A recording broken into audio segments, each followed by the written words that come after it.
ప్రియులారా, ఈ 40 దినాల ఉపవాసాలలో 18వ దినంలోనికి మనం ప్రవేశించుంటున్నాము.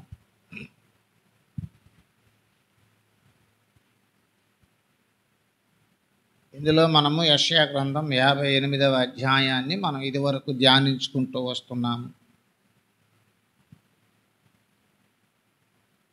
4 భాగాలుగా ఈ వాక్యాలను మనం ధ్యానించుకోవడానికి సిద్ధపడుతూ, రెండవ భాగంలో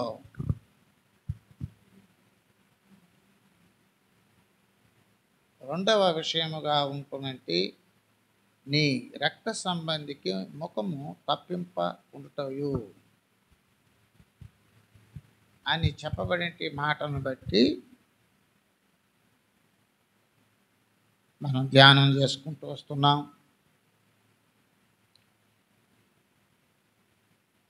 రెండవ భాగం సహాయపడడం, ఇతరులకు సహాయపడడం. దేవుని సహాయము పొందగోరిన వారెవరైనా ఎట్టి పరిస్థితుల్లోనైనాను సహాయపడడాన్ని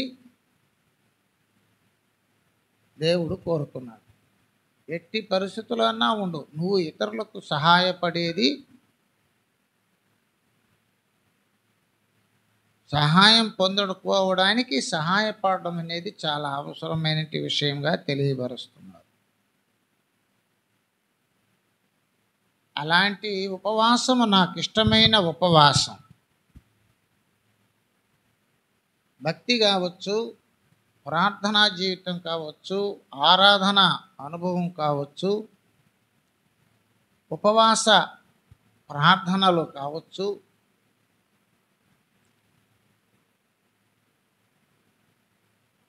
పరిపూర్ణంగా ఆలోచిస్తే క్రైస్తత్వమే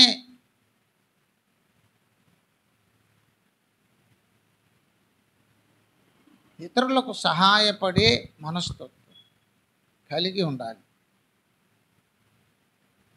అందులో ఈ దినపు వాక్యంలో చెప్పబడుతుంది, నీ రక్త సంబంధికి ముఖము తప్పింపకుండుటయు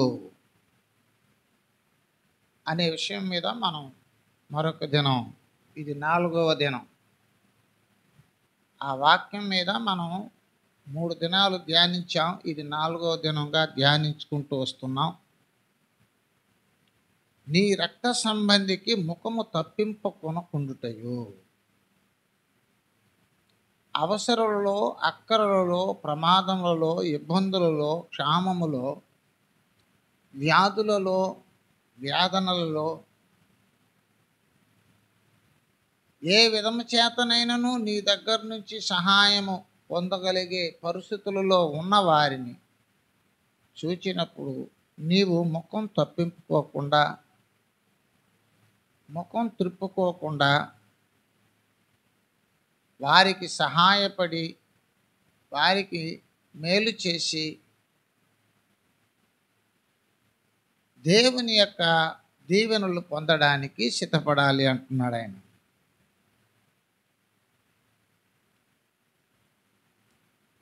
రక్త సంబంధి అంటే ఎవరో మనం గతించిన దినాలలో చూస్తూ వస్తున్నాం. మళ్ళీ చెప్తున్నా, యాకోబు ఇంటి వారి పాపములు, ఇంటి వారికి వారి పాపములు తెలియజేయము అన్నారు. ఇక్కడ మాట్లాడుతున్నది యాకోబు ఇంటి వారిని గూర్చి మాట్లాడుతున్నాడు. ఆ క్రమంలో నీ రక్త సంబంధికి నీ ముఖము తిప్పుకోవద్దు. యాకోబు ఇంటివారు అంటే యెహోవా భక్తులు. ఐగుప్తు దేశంలో నుంచి కనాను దేశ ప్రయాణానికి వచ్చినటువంటి వారందరూ యాకోబు కుటుంబీకులు. వాళ్ళందరినీ ఉద్దేశించి మాట్లాడటం. ఉపవాసాలు చేసేటప్పుడు వేషధారణ ఉపవాసాలు పక్కన పెట్టి ఇతరులకు సహాయపడే మంచి మనస్తత్వాన్ని, క్రియలను కనుపరుస్తూ దేవుని సన్నిధిలో ప్రార్థించినట్లయితే ప్రభు వారి ప్రార్థన ఆలకిస్తాడన్న సత్యాలను తెలియపరుస్తూ, నీ రక్త సంబంధికి, యేసు రక్తంలో కడగబడిన వారు రక్త సంబంధులు, ఆ దినాలలో పస్కాను భుజించిన వారు, సున్నతి చేయించబడిన వారు, వీళ్ళందరూ రక్త సంబంధులు. అలా నేటి దినంలో ప్రభు సంఘస్థులు, నీ సంఘస్థులు, నీ రక్త సంబంధులు. తల్లి కడుపున పుట్టిన వారు మన శరీరానికి రక్త సంబంధులు అయినప్పటికీ వారు కూడా ప్రభు సంఘంలో ఉండగలిగితే వారితో కూడా కలుపుకుంటున్నాడు. యేసు రక్తంలో కడగబడిన వారే నీ రక్త సంబంధులు. వారిని అందరిని ఉద్దేశించి మాట్లాడుతున్నాడు. నీ రక్త సంబంధికి నువ్వు ముఖం తిప్పుకో.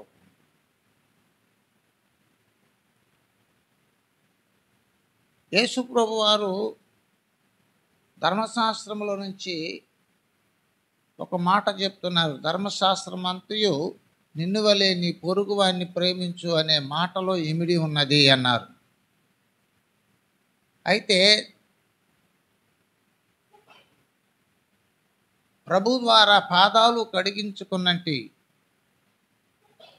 వారందరికీ ఒక క్రొత్త ఆజ్ఞ ఇచ్చాడు. ఏమిటి క్రొత్త ఆజ్ఞ అంటే, నేను మిమ్మల్ని ప్రేమించినట్లే మీరును ఒకరినొకరు ప్రేమించుకోండి అన్నాడు.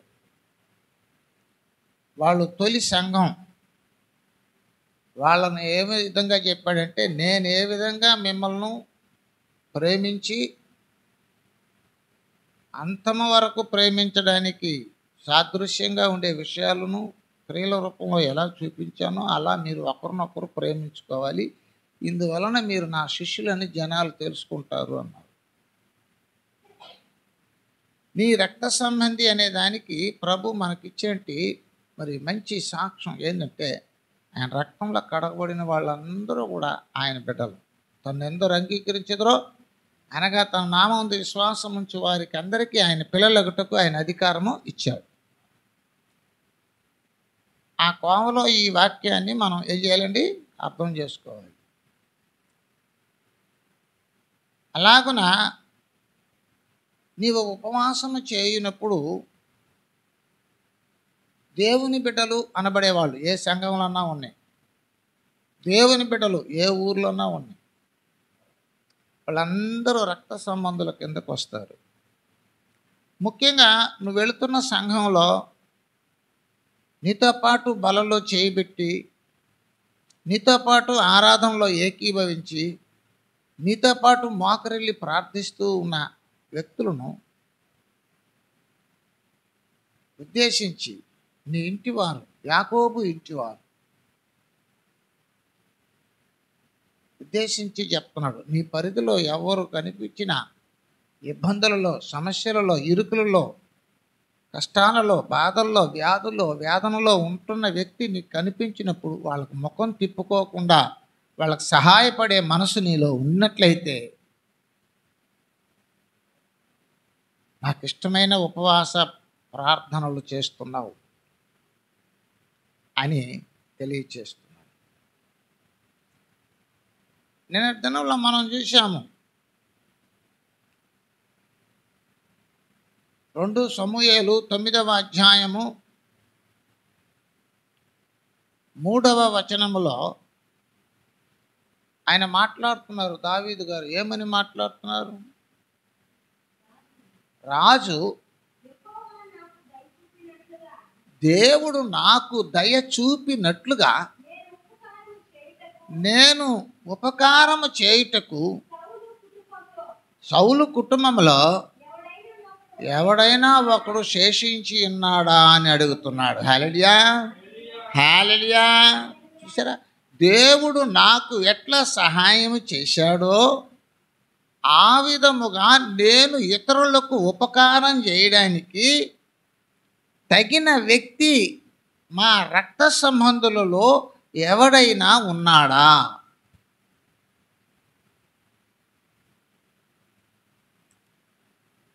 అంటే అతను ఈయన కనుదృష్టిలో లేదు, ఈయన కళ్ళ ఎదుట లేదు, మరుగుగా ఉన్నాడు, దూరంగా ఉన్నాడు, ఈయనకు తెలియడంలే.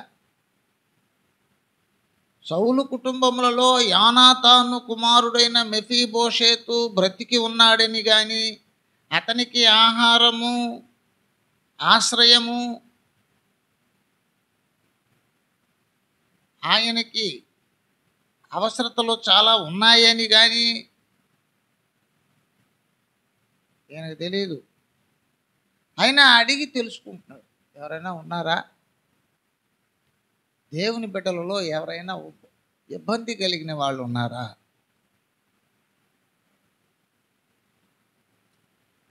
కొంతమంది దేవుని బిడ్డలు ఏం చేస్తుంటారంటే అన్వేషిస్తూ ఉంటారు, వెతుకుతూ ఉంటారు. ఎవరైనా మంచిగా కష్టాలలో సేవ చేసేవాళ్ళు ఎవరైనా ఉన్నారా? ఉన్నారు. ఫలానా ఆయన అలా పనిచేస్తున్నాడు, ఫలానా వ్యక్తి అలా పనిచేస్తుంటే వెంటనే వాళ్ళకి సహాయపడు. వాళ్ళు వెళ్ళి అడగలేదు, వీళ్ళే ఎత్తుక్కొని వెళ్తున్నారు. అట్లాగా దావీదు, మెఫీబోషేతు దావీదుని అడగలా. నేను నీ బంధువుని కదా, నీ భామాది కుమారుడిని నేను, మా అత్తను నువ్వు కట్టుకున్నావు, మా నాయన చనిపోయినాడు, మా అవ్వ చనిపోయినాడు, మా అమ్మ చనిపోయింది, ఉండదు లేదు, ఇలాగంతా ఉంది పరిస్థితి అని చెప్పుకోలేదు అతను. ఈయనే తన రాజ్యరికంలోకి వచ్చిన తర్వాత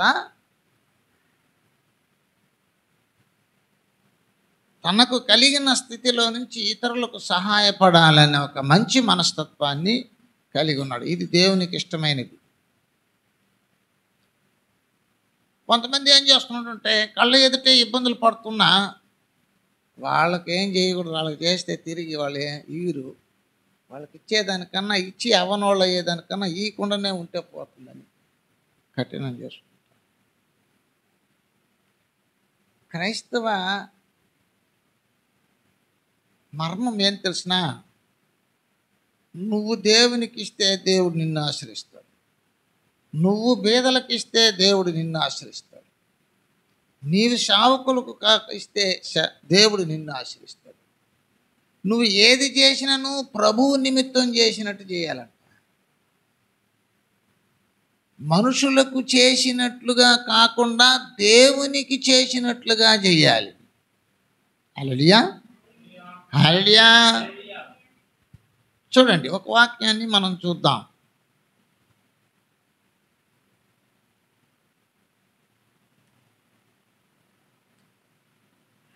ఎఫెసీ పత్రిక 6వ అధ్యాయము 6వ వచనమును చూద్దాం.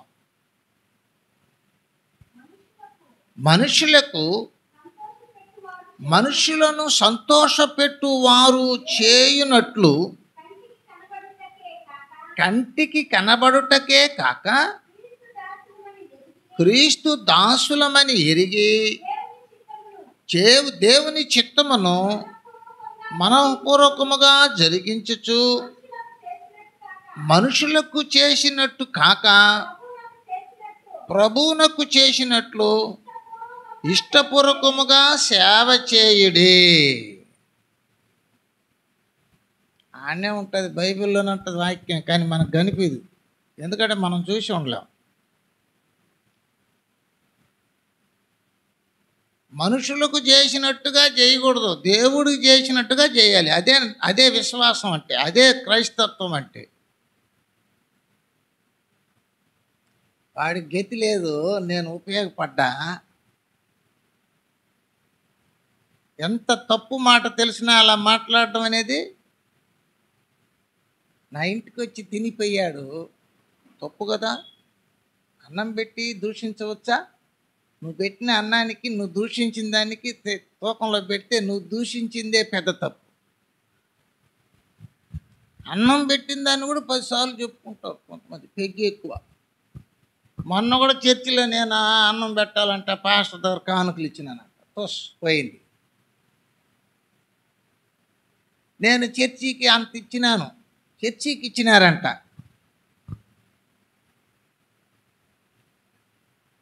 చూసారా? ఒక ఆయన అన్నాడంట, రే పాస్టర్ నువ్వు వేసుకోండి చట్ట కూడా నాదిరా, ఆ బ్యాగ్ కూడా నేను ఇచ్చిందిరా అన్నాడు. వీళ్ళందరూ ఎవరంటే వాక్యం తెలియని క్రైస్తవులు. మనం ఏం చేయాలి, చేసిన దాన్ని ఎలా భావించాలి, చేసిన దానికి మనకేం వస్తుంది, మనం ఎట్లా మాట్లాడాలి, ఇవి లేదు. పగవాడికైనా అన్నం పెడితే తిరిగి చెప్పకూడదంట.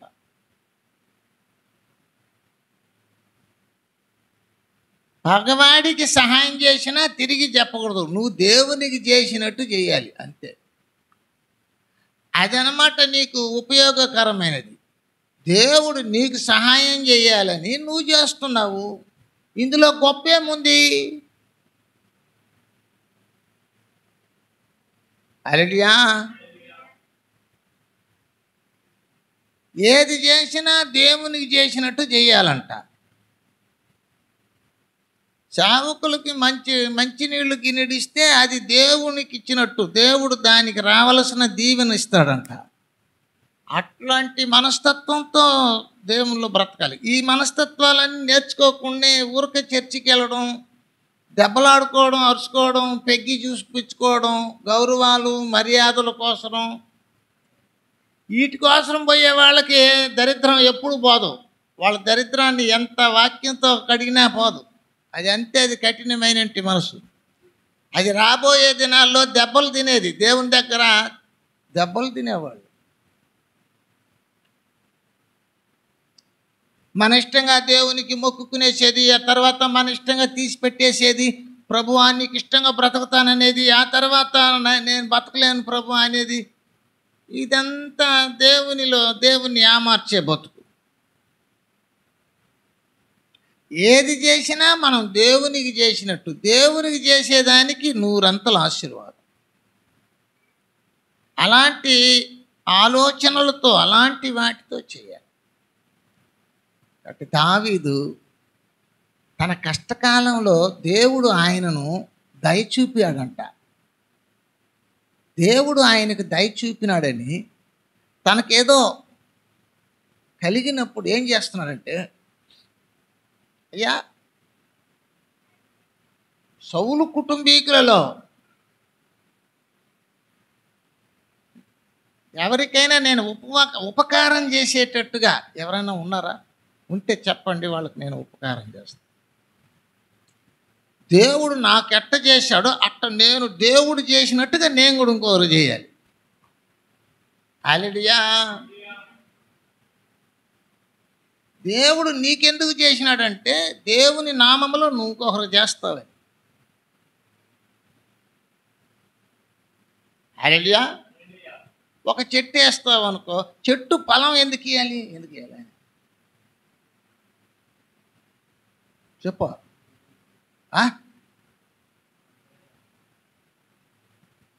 మనం తినడానికి బలవాడుగా ఉండదు. చెట్టు ఫలం ఎందుకు ఇస్తుంది? ఆలోచించు.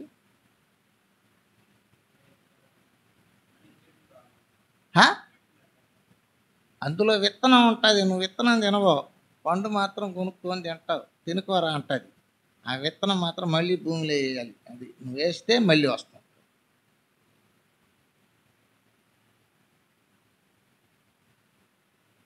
యేసయ్య ఎందుకు ఇలా చేశాడు? యేసయ్య ప్రాణం ఎందుకు పెట్టాడు? చిన్న ఆలోచన చూద్దాం. రోమా 8:29.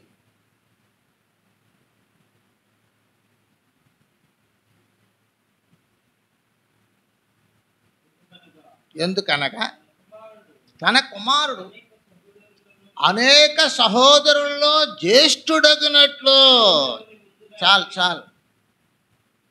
యేసు ప్రభు ఎందుకు ప్రాణం పెట్టాడు? ఎందుకంటే ఆయన మనకందరిలో కన్నా మొదటి వాడవాడు. ఆయన ఎందుకు మొదటి వాడయ్యాడంటే ఆయన వెనకటి వాళ్ళకందరికీ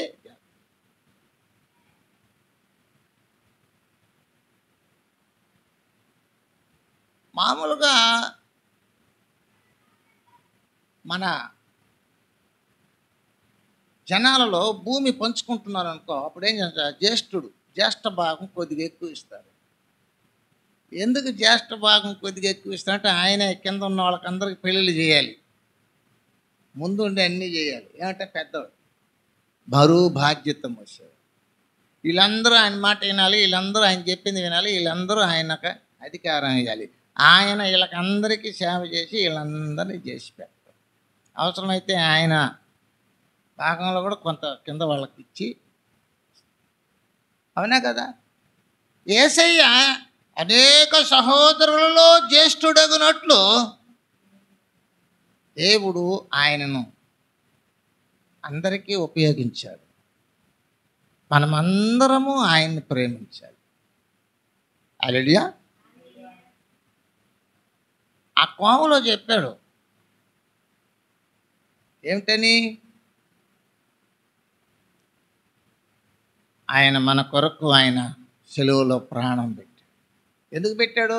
మనలందరిని రక్షించడానికి, మనలందరి పరలోకం చేర్చడానికి. ఆయన డబ్బును కూడా వదిలేసినట్టు. ఆయన ధనవంతుడయ్యుండి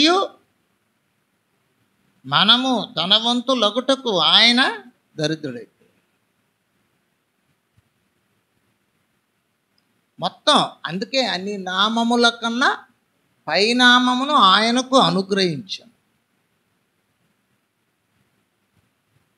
ఎవరు గొప్పవాళ్ళు ఇప్పుడు దేవుని దృష్టిలో అంటే ఇచ్చేవాళ్ళే గొప్పవాళ్ళు, సహాయపడే మనసు కలిగిన వాళ్ళే గొప్పవాళ్ళు. ఎందుకంటే అది యేసు ప్రభువు మనసు.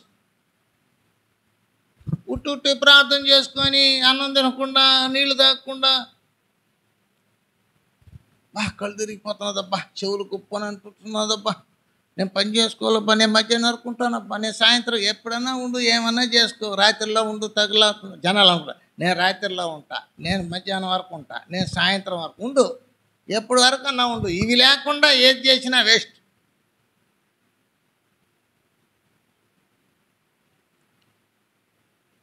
సహాయపడే మనసు, అందులోనూ సంఘ దేవుని బిడ్డలకు అవసరాలు ఉన్నప్పుడు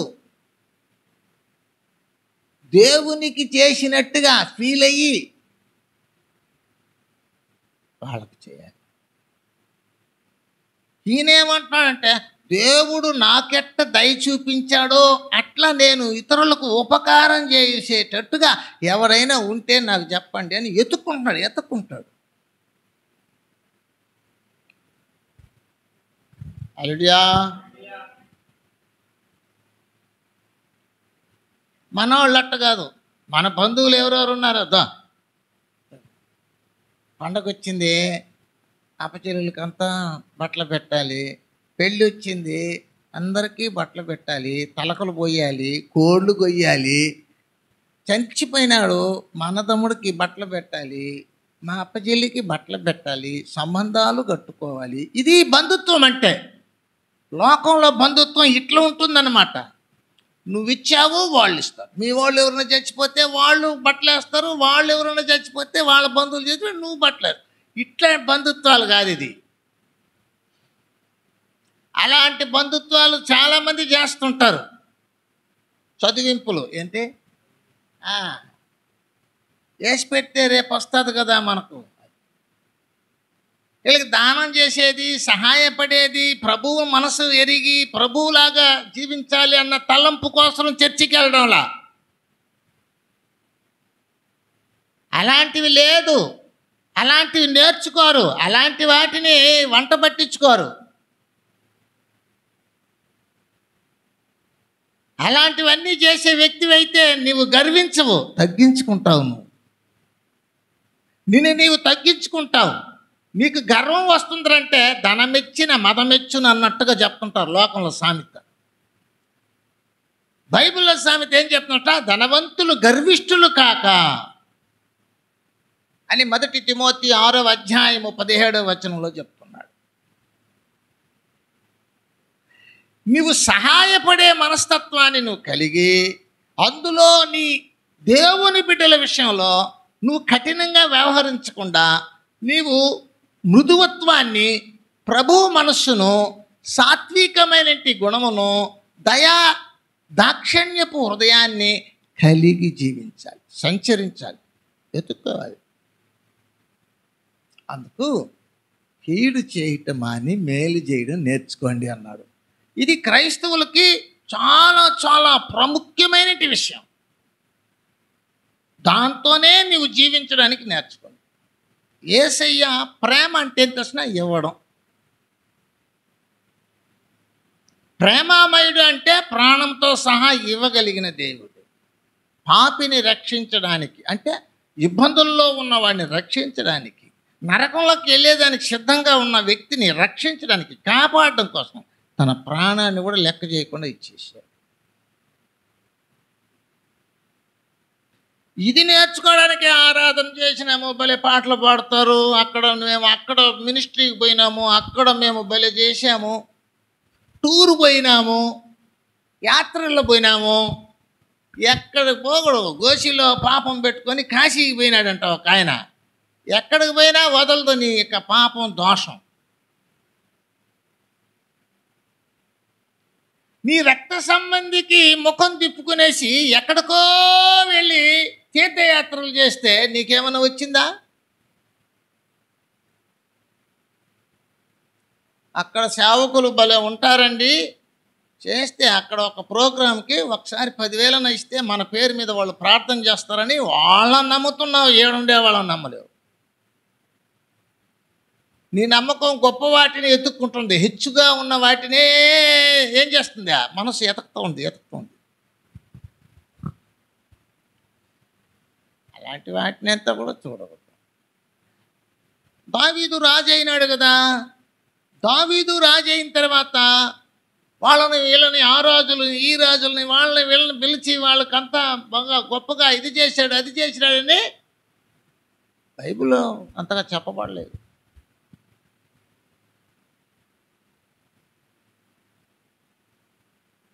ఆయన చాలా చాలా జాగ్రత్తగా జీవించినాడు. ఆయన కీర్తనలు మనకు ఎంతో ఉపయోగకరంగా ఉంది. అంచేత మనం గమనించవలసిన వాళ్ళమే. మన రక్త సంబంధులు అనబడేంటి దేవుని బిడ్డలకు, సంఘస్థులలో ఎవరికైనా ఇబ్బందులు ఉంటే మనం ముఖం తిప్పుకోకూడదు, సహాయపడాలి. ఎవరు ఎత్తుకోబోయేది ఏం లేదు. ఇది వేస్తున్నారంటే నువ్వు భూమిలో విత్తనం వేసినట్టు లెక్క. నీ ఆహారము నీళ్ళ మీద వేయము, చాలా దినముల తరువాత అది కనిపిస్తుంది అన్నాడు ప్రసంగి 11:1. నీ ఆహారము నీళ్ళ మీద వేయి అంటే నీకు కలిగిన దాంట్లో ఏం చేయాలంటే వాక్యానుసారమైన రీతిలో ఉపయోగించు. 11వ అధ్యాయము 1వ వచనం చదువు. ప్రసంగి గ్రంథం 11:1. నీ ఆహారమును నీళ్ళ మీద వేయము, చాలా దినములైన తర్వాత అది నీకు కనబడును. హల్లెలూయా.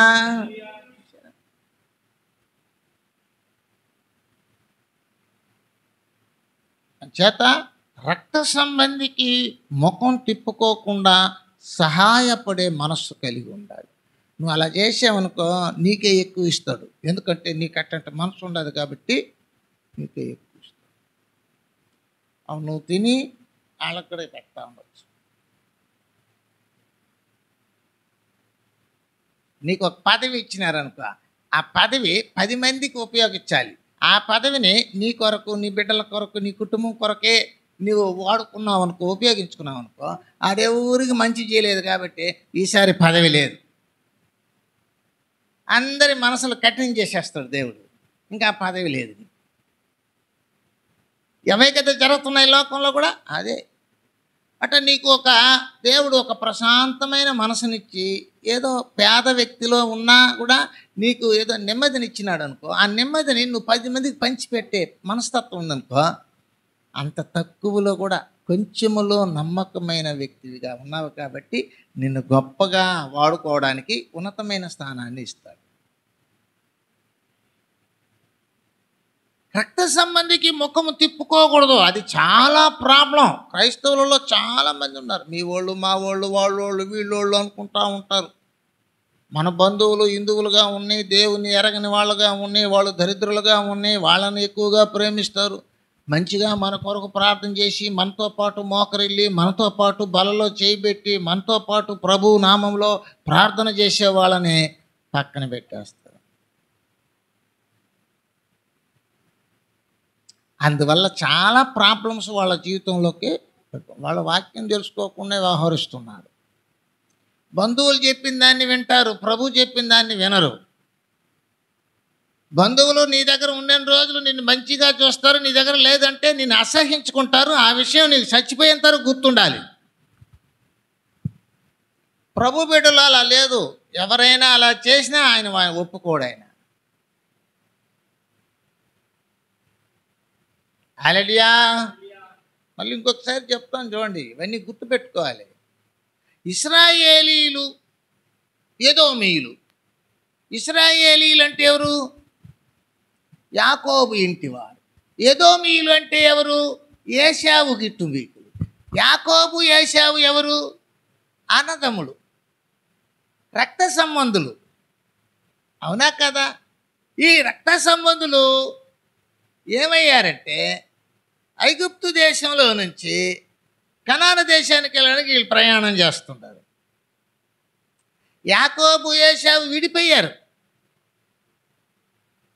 వాళ్ళది సపరేట్గా రాజ్యాలు ఉన్నాయి, దేశాలు ఉన్నాయి. వీళ్ళది సపరేట్గా వీళ్ళకి దేశాలు లేదు. వాళ్ళు రాజ్యంలో ఉన్నారు అప్పటికే. ఎవరు? ఎదోమీయులు. అప్పుడు ఏశావు ఇంటివారు అంటారు వాళ్ళని. ఇప్పుడు యాకోబు ఇంటివారు అనే ఇశ్రాయేలీలు ఆ మార్గం గుండగా పోవాలి. ఇటు పోతారు, ఇటు పోతే ఆ లాస్ట్లో ఏశావు ఉన్నాడు, అది దాటుకొని పోవాలి. వీళ్ళు ఇటు పోతూ ఉంటే ఎడకపోతే ఏం చేసే దృష్ట, దారి వదిలయ్యా, మా అన్నదమ్ములు కదా, మా రక్త సంబంధులు కదా, నాకు దారి వదలండి, ఏమి ఖర్చు అవుతుందో మేము డబ్బు ఇచ్చేస్తాము. వీళ్ళు 20 లక్షల మంది, వీళ్ళకి దారి కావాలంటే పొలాల మీద కూడా నడిచి వెళ్ళిపోవాలి. వీళ్ళు నడవాలంటేనే దారి అంటేనే ఒక ఊరు అంత వెడల్పు ఉండాలి. వీళ్ళు కానీ నీళ్ళు తాగినారు అనుకో, బావిలో నీళ్ళన్నీ ఎండిపోతాయి. ఇది అయితే వీళ్ళు అన్నారు, మేము డబ్బులు ఇచ్చేస్తాం, మా వాళ్ళు ఏదన్నా తినేసినా కూడా మీకు డబ్బులు ఇచ్చేస్తాం, నీళ్ళు తాగేసినా కూడా డబ్బులు ఇచ్చేస్తాం, మాకు దారి వదిలేస్తే మేము వెళ్ళిపోతాం అంటే. పోకూడదు, నువ్వు మా దారి మీద పోకూడదు, ఏమి కథలు చేస్తున్నారా, పోండి. అందరూ యుద్ధానికి వచ్చి నిలబడుకునేసినారు లైన్గా, మొఖం తిప్పేసినారు. వీళ్ళకి రక్త సంబంధులైనా మొఖం తిప్పేసినారు. సరే ఇంకేం చేసేది, ఇదో ఇలా వచ్చి ఇలా వచ్చి ఇలా వచ్చి ఇలా వచ్చి అలా వచ్చి అలా పోయారు. అందుకు 40 సంవత్సరాలు పడుతుంది. ఈ విషయాన్ని వాళ్ళు ప్రార్థన చేసినారు. చూడు ప్రభువా, మా రక్త సంబంధులు, మా అన్నదమ్ముళ్ళు మాకు దారి వదలలేదు అని అడిగితే, సరే వాళ్ళు మీ రక్త సంబంధులు, వాళ్ళ మీద యుద్ధానికి పోబాకండి, మీరు 20 లక్షల మంది వాళ్ళని చంపేస్తారు, వద్దు వదిలేయండి, వచ్చేయండి, వెనక్కి వచ్చి అటు తిరుక్కొని వెళ్ళిపోయారు. వీళ్ళు వదిలేసినారు. ఏశావు కుటుంబీకులను ఇశ్రాయేలు కుటుంబీకులు మర్చిపోయినారు, వదిలేసినారు. కానీ దేవుడు మర్చిపోలే.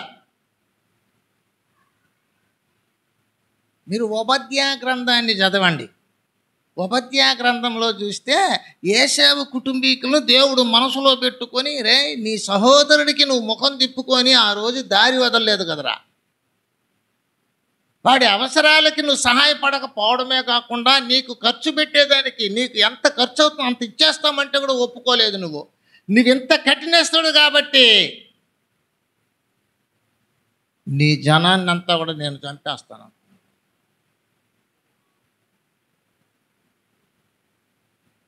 మనము కఠినంగా జీవించే మనల్ని ఎవరు ఏం చేయలేరులే, మనకు డబ్బు ఉండాది, మనకు బలం ఉండాది, మనకు అది ఉండాది ఇది ఉండాది అని అనుకుంటే దేవుడు విరోధి అయిపోతాడు నీకు. ఈరోజు అల్పులకు మనము అలాంటి ప్రశ్నలు వేసి అలాంటి ఇబ్బందులు పెట్టి అలాంటి రీతిలో కఠినంగా మాట్లాడితే దేవుడే వాళ్ళ పక్షాన వ్యాజ్యం ఆడతారు. ఇది నువ్వు తెలుసుకోవాలి. అది నువ్వైనా కూడా సరే, దేవుడు నీకు దయ చూపించినట్లుగా నీవు ఇతరులకు ఉపకారం చేయాలి.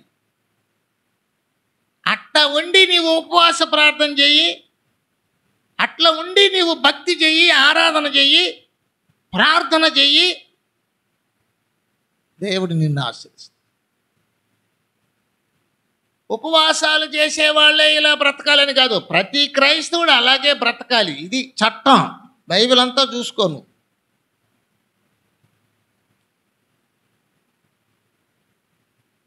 నీకు ఎంత కష్టం ఉండదు అనుకున్నా కూడా సరే, నీకన్నా కష్టంలో ఉండారు అంటే, లేదా వాళ్ళ పరిస్థితులు అట్లున్నాయి అంటే, నీవు చేయగలిగినేంటి సహాయం తప్పకుండా చేయాలి.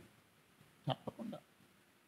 అది ఆర్డర్ కాదు, నీ దీవెన కొరకు, నీ యొక్క భవిష్యత్తు బాగుండాలంటే నువ్వు ఇలా చేయాలి. అది నేను ఎవరైనా నన్ను లేకపోతే నా మనసు ఒప్పుకోదు, ఆ డైలాగులు అన్నీ కొట్టకూడదు. అవన్నీ దేవుని దగ్గర నచ్చవు. హృదయపూర్వకంగా, మనఃపూర్వకంగా చేయమన్నాడు ఎఫ్సి పత్రికలో.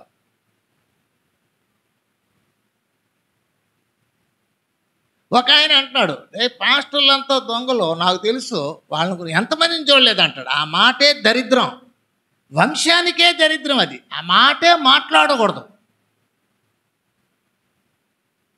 దొంగలో గింగలో వాళ్ళని పంపించిన ఆయన చూసుకుంటాడు, వాళ్ళ పని పడతాడు.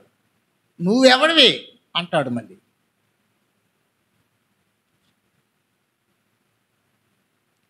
నోరు బారేసుకునేందుకు ఆ మిరియాముకు కుష్ఠరోగం వచ్చేసింది. దేవుడు సెలెక్ట్ చేసి పెట్టిన వ్యక్తిని కీతాగా మాట్లాడడం వల్ల అలా అయిపోయింది. అంటే ఇవన్నీ ఎందుకు చెప్తుంటే, ఇలా ఉంటాయి దేవుని తీర్పులు, ఇలా ఉంటాయి. మనం మర్చిపోకూడదు, మనం గుర్తులో పెట్టుకోవాలి, జాగ్రత్తగా మసులుకోవాలి, జాగ్రత్తగా చేసుకోవాలి. ఇలా జాగ్రత్తగా ఉండడం వల్ల ఎవరికో ఏదో వచ్చేసిందని ఫీల్ అవ్వకూడదు. మనకు మనం దేవుని ఆశీర్వాదాలు పొందుతాం.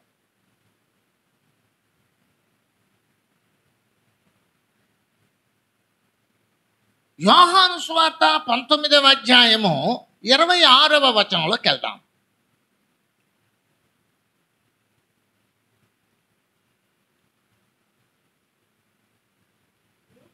యేసు తన తల్లియు శిష్యుడగు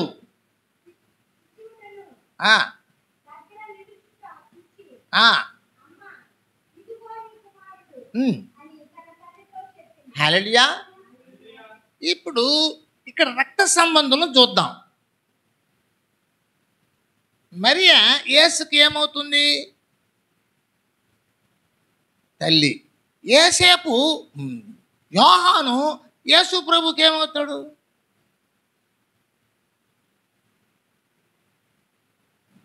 అవన్నీ తెలిస్తే మేము ఎందుకు వస్తాం చర్చికి అంటారు.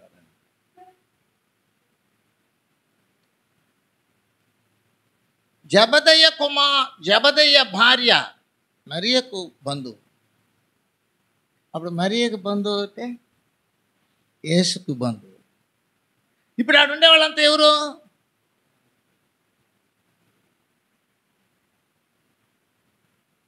తల్లి కుమారుడు, చెల్లెలు కుమారుడు. అవునా? రక్త సంబంధం కదా. ఇప్పుడు యేసయ్య చివరి గంటల్లో ఉన్నాడు, ప్రాణం వదిలిపోతున్నాడు, ఆత్మను దేవునికి అప్పగించబోతున్న సమయంలో ఆమెకు ఆహార అవసరతలు, ఆశ్రయ అవసరతలు చాలా ఉన్నట్టుగా ప్రభు ఏం చేస్తున్నట్టే గుర్తించి, ఇదిగో నీ కుమారుడు నాయన, ఇక నుంచి ఆమె బాధ్యత అంతా నువ్వు చూడు. నేను ఎట్ట ప్రేమించానో అట్ట ఆమెను నువ్వు ప్రేమించి నా తల్లిని నీ తల్లిగా చూసుకొని భద్రంగా పెట్టు.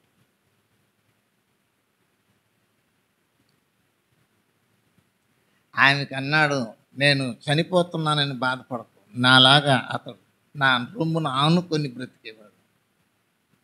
అతని ఆశ్రయంలో నువ్వు ఉండు, భయపడబాకు అన్న బాధ్యతలను అప్పగించాడు. అక్కడ రక్త సంబంధి ఈయన ప్రాణం విడిచిపెట్టే సమయం పెట్టవలసిన సమయం వస్తున్నప్పటికీ కూడా, ఆయన వేదనలో బాధల్లో ఉన్నప్పటికీ, సిలువలో వేలాడుతున్నప్పటికీ, గాయపరచబడి నొప్పికి, బాధకు, ఆకలికి, దాహానికి ఇబ్బందిగా పడుతున్న ఆ సమయంలోనూ దిగి తన పని తను చేసుకోలేని పరిస్థితిలో ఉన్నప్పటికీ వేరొకరికి సహాయపడడానికి ఇష్టపడు. ఇది యేసు ప్రభు అంటే. ఎవరు ఆయనకి సాటి రారు, ఆయనకి ఎవ్వరూ సాటి రారని చెప్పబడుతుంది బైబిల్లో. నన్ను ఎవరితో పోలుస్తాడు అన్నాడు యెషయా గ్రంథంలో. ఆయన్ని ఎవరితో పోల్చే అంతటి సమానమైన జీవితం ఎవరికి లేదు. ఆయన ఉన్నతమైన ఆశయాలు, ఉన్నతమైన సిద్ధాంతాలు, ఉన్నతమైన పనులు ఆయనది. అంత పరలోక సంబంధమైన ఆలోచనలు ఆయన. అందుచేత ఆయన అంగీకరింపబడ్డాడు, ఆయన ప్రార్థన అంగీకరించబడింది. రక్త సంబంధికి ముఖం తిప్పుకోవడంలా, నేనే బాధల్లో ఉన్నానమ్మా, నేనేం చేసేది, నేనేం చేయలేని పరిస్థితిలో ఉన్నాను అని చెప్పలా. ఇదిగో నీ కుమారుడు, ఇదిగో నీ తల్లి. ఆ మాటల్లో ఆమెకి జీవితాంతం ఆశ్రయాన్ని ఏర్పరచగలిగినాడు. చూసారా? ఎవరైనా వచ్చే దారి ఇట్ట దారి ఉండదంట, ఏమో నాకు తెలియదు పో అంటారు. కొంతమంది చెప్పేస్తారు, కసురుకుంటూ ఉంటారు.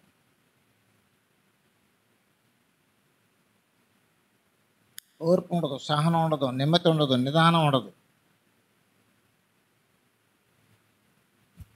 అని చేత ప్రభు వాక్యలు చెప్తున్నాడు. యేసయ్య మార్గమే మనకు నేర్పిస్తున్నాడు.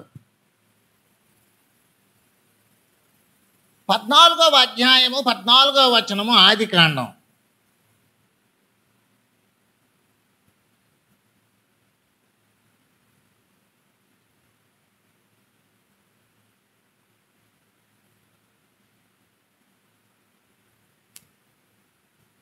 అక్కడ రాదు, 14 అక్కడ వస్తుంది.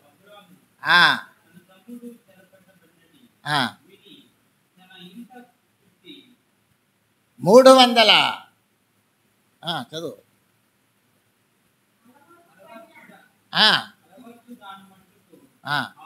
అలవర్చు కాదు, బాగా చదువు.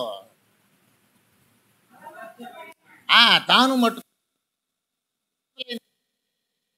అయ్యో, అర్థం అన్న తీసి ఇచ్చేయండి అమ్మా.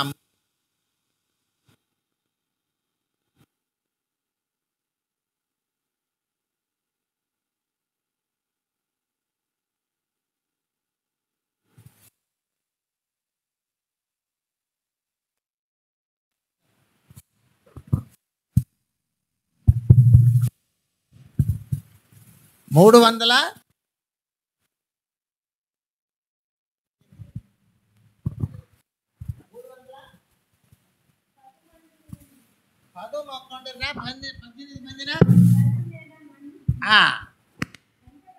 వెంట పెట్టుకొని దాని మట్టుకు కాదు, దాను అంటే అదొక ప్రాంతం, ప్రదేశం, పట్టణం, ఊరు అని అనుకోవాలి మనం. దాను మట్టుకు ఆ రాజులందరినీ తరిమేను. హల్లెలూయా. ఎవరి కోసం జరిగినాడు? వాళ్ళని రక్త సంబంధి కష్టాల్లో ఉన్నాడు. అసలు ఆడు వినడు ఈ మాట. లోతు అబ్రహాము మాట వినకుండా ఏమైపోయినాడు? సొదొమలో పోయి ఉన్నాడు. అయినా అతనికి కష్టం వచ్చింది. ఆయన పిలవలే, చిన్నాన్న రా అని అనలేదు, పిలవలేదు. ఇతనికి తెలియవచ్చింది, వెంటనే వెళ్ళి సహాయపడ్డాడు.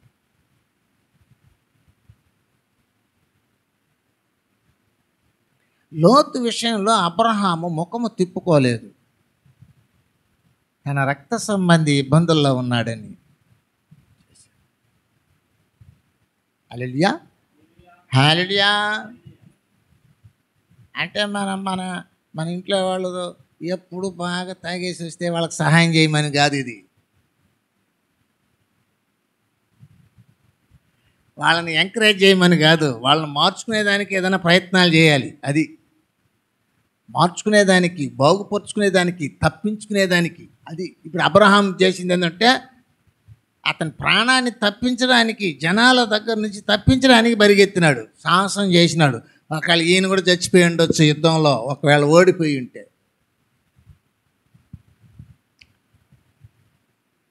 అందుచేత లోతు విషయంలో అబ్రహాము ముఖమును తిప్పుకోలేదు, సహాయపడడానికి వెళ్ళాడు. అలాంటి జీవితం ప్రతి మనిషికి కావాలి. కాబట్టి దేవుడు ఏమన్నట్టు చూసిన, అబ్రహాం ఎటుంటాడంట, నా స్నేహితుడు.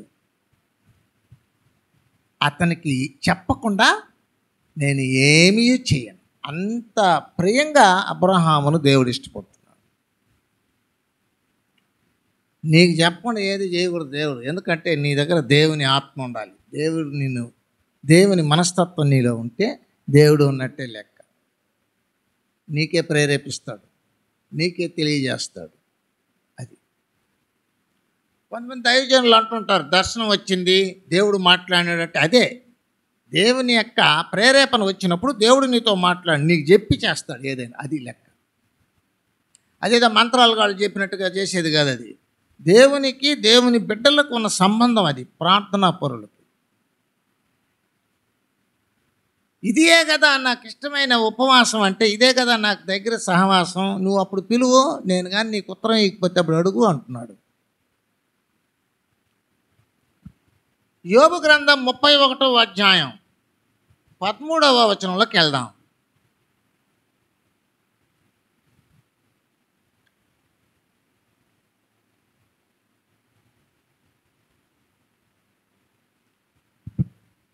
యోబు మాట్లాడుతున్నాడు, నా పనివాడనైనను నా పనికత్తెనైనను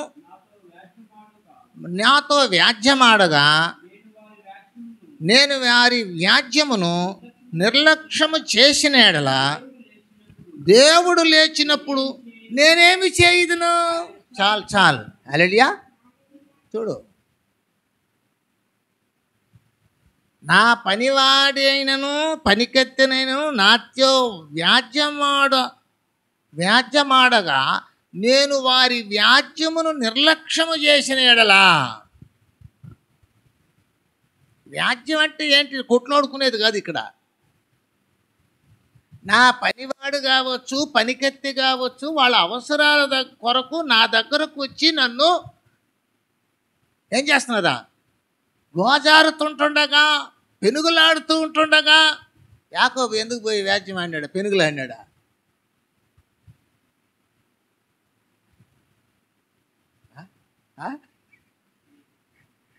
పెనుగులాడు ప్రార్థన కదా, అట్లాంటిది ఇది. వ్యాజ్యమాడగంటే వ్యవహారాలు వేస్తున్నారు కానీ కాదు. ఈ సందర్భం వేరు. పనివాడు పనికత్తె యజమానుడి మీద ఏమి వ్యవహారం వేస్తాడు? యాకోబు ఏమి పోయి వ్యవహారం ఆడాడు? పెనుగులాడలా. ప్రార్థనలో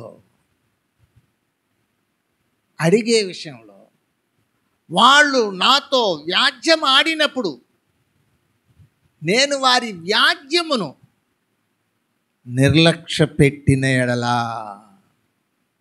పదే పదే నిన్ను అడుగుతున్నారనుకో, నువ్వు నిర్లక్ష్య పెట్టకూడదు. అది వ్యాజ్యం అంటారు ఈ భాషలో. నేను నిర్లక్ష్య పెట్టిన, దేవుడు లేచినప్పుడు నేనేమి చేయదును. దేవుడు లేచినప్పుడు నేనేమి చేయదును. దేవుడు లేచాడు అనుకో నా మీదకే, అప్పుడు నేనేం చేసేది? నేను ఏమిరా వాళ్ళు 10 సార్లు అడుగుతుంటే నువ్వు సైలెన్స్గా ఉన్నావే అని ఆయన లేచినాడు అనుకో, చెప్పు చెప్పు, అర్థం అవుతుందా వాక్యం? ఆ? దేవుడు లేచినప్పుడు నేనేమి చేతును? ఆ పనివాడు ఏంది నీ మీద గొడవలు? పనివాడు గొడవలు ఏంటంటే ఇది గొడవల గురించి కాదు, అవసరాల గురించి అడుక్కోవడం.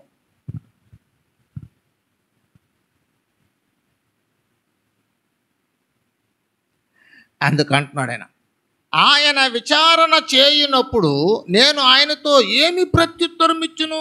ఆయన వచ్చి ఎందుకు నువ్వు హెల్ప్ చేయలేదు? వాళ్ళు 10 సార్లు అడుక్కున్నారు కదా, చెప్పారు కదా,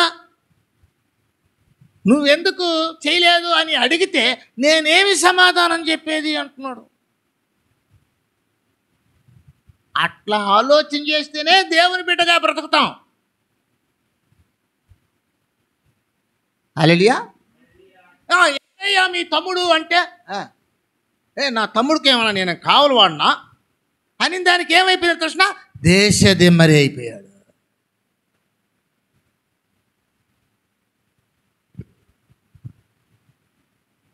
ఇట్లా ఉంటాయి. మనం కూడా తప్పిపోతుంటాం.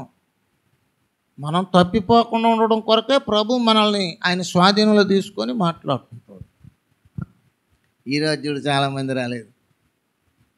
హల్లెలూయా.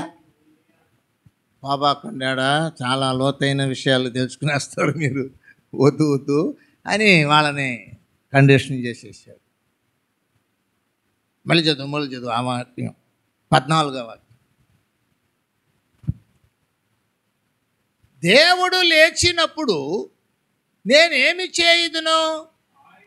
ఆయన విచారణ చేయునప్పుడు నేను ఆయనతో ఏమి ప్రత్యుత్తరం ఇత్తును? చూసారా, ప్రశ్నలు వచ్చేసినాయాడ. గర్భమున నన్ను పుట్టించిన వాడు వారిని కూడా పుట్టింపలేదా? హల్లెలూయా. అంటే అర్థం ఏంటి? నన్ను పుట్టించిన దేవుడు వాళ్ళను కూడా పుట్టించలేదా? గర్భములో మమ్ము దూషించిన వాడు ఒక్కడే కదా, రూపించిన వాడు ఒక్కడే కదా. ఎవరండి? గర్భములో మమ్ము రూపించిన వాడు, సృష్టించిన వాడు అని అర్థం. రూపించడం అంటే సృష్టించిన వాడు ఒక్కడే కదా.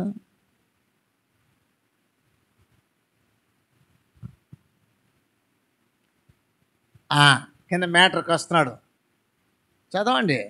వద్దా? బీదలు ఇచ్చయించిన దానిని నేను బిగబట్టిన ఎడలను. బీదలు ఇచ్చయించడం, ఆశపడడం, కోరికోవడం, అవసరతలను గురించి ఎవరైనా నాకు సహాయం చేయబోతారా అని ఎదురు చూస్తుంటారంట. దాన్ని నువ్వు బిగబట్టేస్తే, విధవరాండ్లు కన్నులు క్షీణింపజేసిన ఎడలను, తల్లిదండ్రులు లేని వారిని నా అన్నములో కొంచెమైనను నీ తిననీయక నేను ఒంటరిగా భోజనము చేసిన ఎడలను. హల్లెలూయా. వాళ్ళకి పెట్టకుండా నువ్వే తినేస్తే దాన్ని తప్పు పడతాడంట. హిందువుల దగ్గర ఒక గుణం ఉండదు. ఏం గుణం తెలిసిన? ముందుగా ఆయనకిచ్చి ఎట్టిస్తారు వాళ్ళు హిందువులా? ఒక ముద్ద తీసి మొదట పక్కన పెట్టేస్తారు. వాళ్ళకి ఎవరు నేర్పించినారే కానీ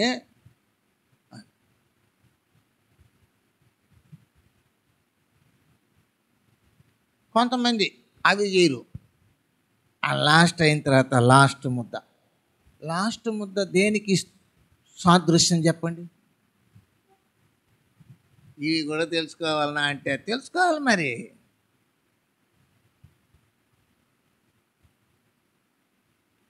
నువ్వు తింటా వదిలేసిపోయినావు అనుకో, నీకు తృప్తి ఉండదు. పూర్తిగా తినేసి తిరగేసి బాగా లాగినావంటే అప్పుడు తృప్తిగా ఉంటుంది. అంటే నువ్వు తృప్తిగా అనుభవించేదే లాస్ట్ ముద్ద. ఆ లాస్ట్ ముద్దనే కుక్కకేస్తా.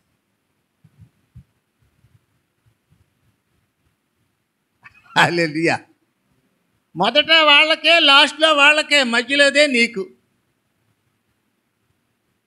ఆ మనసు నీకుంటే అట్లా చేస్తా. అలా చేస్తారు వాళ్ళు.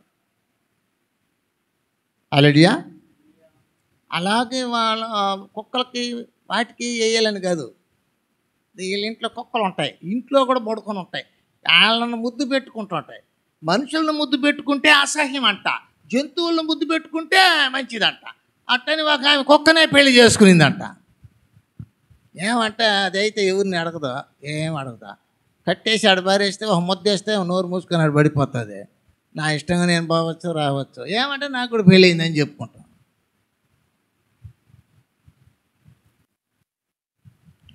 పలు రకాల మనస్తత్వం. ఇక్కడ ఏమంటున్నాడంటే, ఆశించిన ఇచ్చించిన దానిని నేను బిగబెట్టినను, విధవరాళ్ళ కన్నులు క్షీణింపజేసినను, తల్లిదండ్రులు లేని వారిని నా అన్నములో కొంచెమే తిననీయక నేను మాత్రం ఒంటరిగా భుజించిన ఎడలా, ఎవడైనను వస్త్రహీనుడై వచ్చుట నేను చూడగను, బీదలకు వస్త్రము లేకపోవట నేను చూడగను, వారి దేహములో నన్ను దీవింపక పోయిన ఎడల, వారు నా గొర్రె బొచ్చు చేత వేడిమి పొందకపోయిన ఎడలను గుమ్మములో నాకు సహాయము దొరుకునని, తండ్రి లేని వారిని నేను అన్యాయము చేసిన ఎడలను నా భుజశల్యము దాని గూటి నుండి పడునుగాక, నా బాహువు ఎముకల లోనికి విరుగునుగాక. శాపాలు.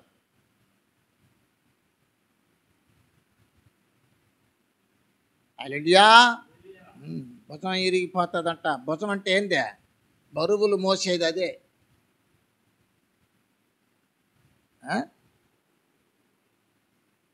బాహువు ఎముకలు ఏదే? బాహువా? బాహు అంటే ఏమే? రొమ్ము, హృదయము అంటారు. ఇక్కడ ఉండే ఎముకలే మనకు. అదే ఇరిగిపోతే బ్రతికి ఎట్ట అయిపోతుంది చూడు. నేను అలాగు చేయలేదు, నా బాల్యము మొదలుకొని దిక్కులేని వాడు తండ్రి భావముతో నన్ను భావించి నా యొద్ద పెరిగాను. హల్లెలూయా. నా దగ్గర పెరిగినాడు, నేను వాడిని పోషించినాను, నేను వానికి సహాయపడ్డాను. నా తల్లి గర్భమందు పుట్టిన నాట నుండి దిక్కులేని వారికి నేను మార్గదర్శకుడునైతిని.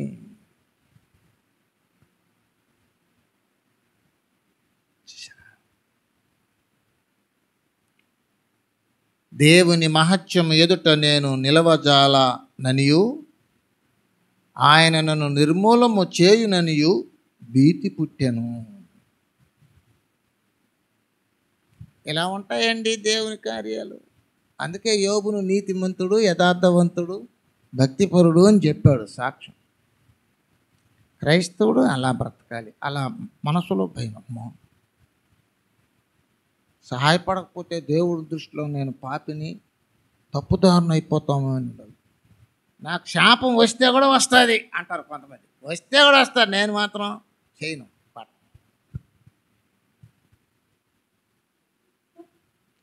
ఇవన్నీ చేయరు. నేను ప్రార్థనకు పోను, మాటలు ఇచ్చుకుంటారు, ప్రమాణాలు చేసుకుంటారు. నేను ఆదివారం చర్చికి పోనులే, చెవులు కుట్టేదానికి వచ్చేస్తాను, ప్రామిస్గా. ఈ చిన్నప్పుడు మేము వినేది బైబిల్ సాక్షిగా, అమ్మ సాక్షిగా, ప్రభు సాక్షిగా సాక్ష్యాలు చెప్పుకుంటారు. మళ్ళీ వాళ్ళని పెట్టేస్తారు సాక్ష్యం, వీళ్ళు చేసే తప్పుడు పనులు.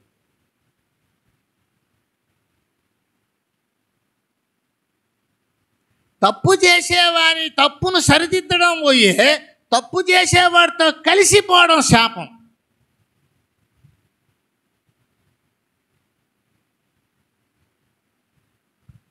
ఏం చేసేది, మా ఇంట్లో ఆయన ఊరికి రమ్మన్నాడు, అందుకే నేను ఆదివారం వదిలేసి ఊరికి వెళ్ళిపోయినాను. అక్కడ చూడాడు, వాళ్ళ బంధువులు కార్యక్రమాలకు నేను పోలేదనుకో, మా బంధువుల కార్యక్రమాలకు రావడానికి పంపించడానికి ఇష్టపడు. కాబట్టి వీళ్ళ బంధువులు వాళ్ళ బంధువులు అని చెప్పి అసలు బంధువులు వదిలేస్తారు.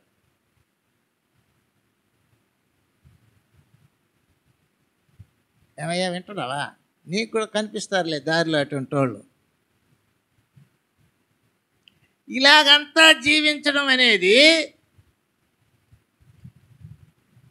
వీళ్ళు రక్త సంబంధులు. ఎవరా? కుంటివారిని, గుడ్డివారిని, అంగహీనులను పిలువము, వారికి భోజనము పెట్టము, బంధువులను స్నేహితులను పిలవవద్దు, వాళ్ళని పక్కన పెట్టి వీళ్ళని పిలువు, వీళ్ళే నీకు బంధువులు, వీళ్ళే దేవుని యొక్క సహాయం కోరి దేవా దేవా దేవా అని ప్రార్థన చేస్తుంటారు. నేను నిన్ను ప్రేరేపించి నీ ద్వారా వాళ్ళ ఆకలిని తీర్చి వాళ్ళకి ఆకలి తీర్చినందుకు నీ కుటుంబాన్ని దీవిస్తా. ఇది లెక్క అట్లా వస్తుంది. మనం ఏం చేస్తామంటే లోకం నేచర్తో కఠినంగా ఉంటాం. తాగుతాము, తింటాము, బంగారు తీసుకుంటాము, జల్సాలు చేసుకుంటాము, లోకంలో మిద్దులు మేడలు పొలాలు అది ఇది సంపాదించేసి నాకు అది ఉండాది, నాకు ఇది ఉండాది, నేనేమి తక్కువగా ఉన్నానా అట్టా ఇట్టా గొప్పలు చెప్పుకునేది కాదు. దేవుని బిడ్డలంటే అలా బ్రతికే వాళ్ళు కాదు. దేవుని బిడ్డలు వాళ్ళు చర్చికి పోవచ్చు, వాళ్ళు బల్ల కూడా తీసుకోవచ్చు, అది వాళ్ళ కీడుకే అని 1 కొరింథీ పత్రిక 11వ అధ్యాయంలో చెప్తున్నాడు. వ్యాజ్యాలు ఆడేసి పోయేసి ఆడపోయేసి నువ్వు పోయేసి బల్ల తీసుకుంటే గొప్ప వ్యక్తి అని బైబిల్ చెప్పడంలా. జాగ్రత్తగా ఉంటాయి.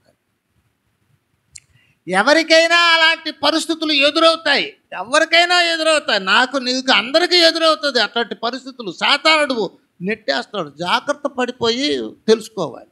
దాన్ని చెప్పుకున్నాడు చూడు, యోబు చెప్పుకున్నాడు చూడు, అట్ట చేసిన ఎడల నా దేవుడు నన్ను అడిగితే నేనేమి చెప్పేది?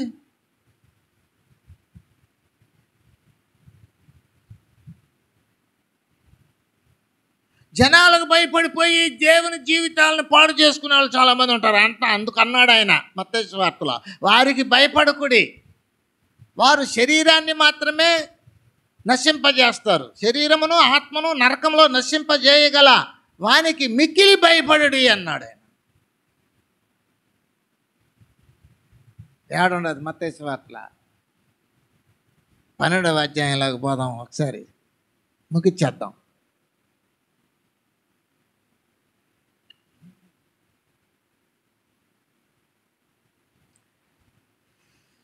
28వ వచనము.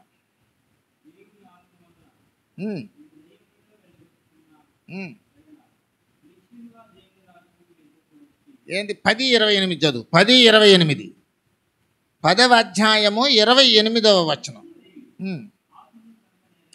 ఆత్మను చంపనేరక